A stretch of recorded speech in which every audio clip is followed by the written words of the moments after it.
I'm reminded of a conversation I had with students of secondary school years ago.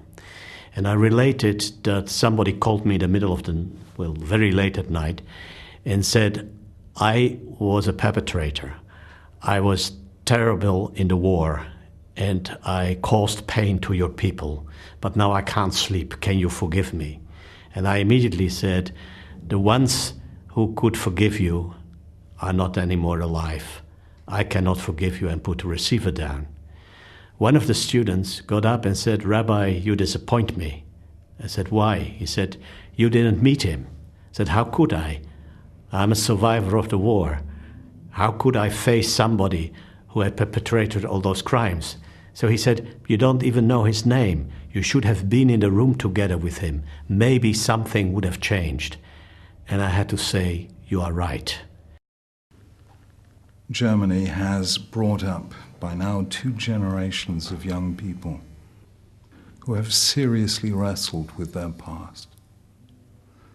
And therefore one has to respect that. My closest friend through university years was a German, a Lutheran. And I had enormous respect for him.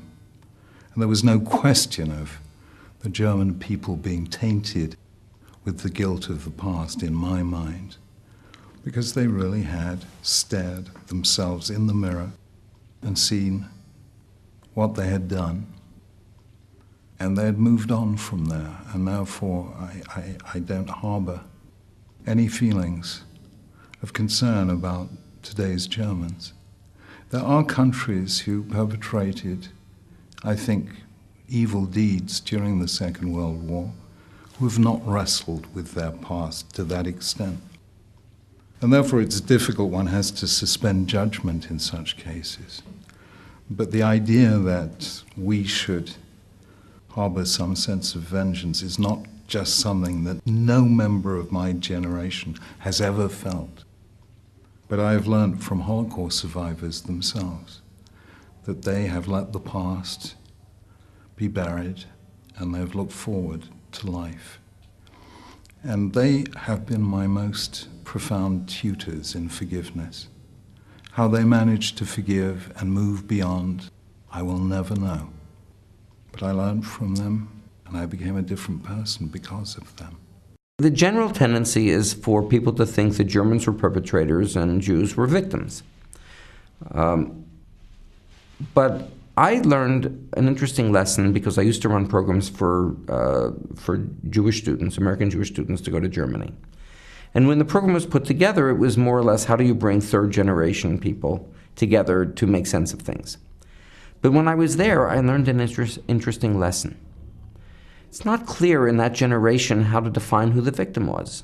For example, if you're a grandchild of somebody who is in the Gestapo, or you're a grandchild of somebody who worked in the death camps, aren't you a victim? What is that? Can you imagine growing up?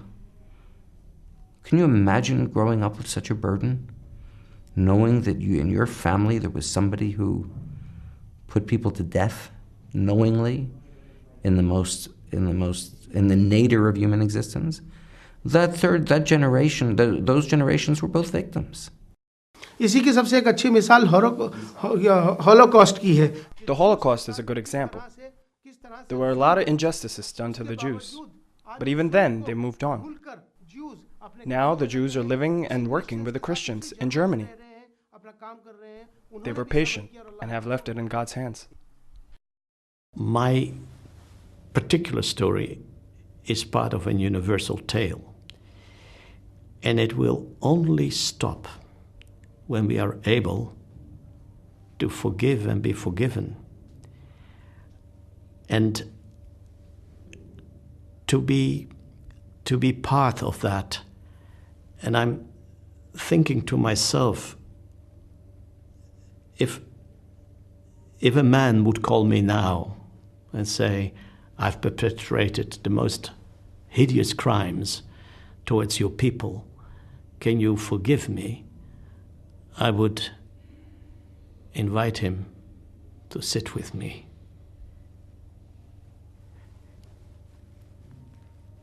we would cry.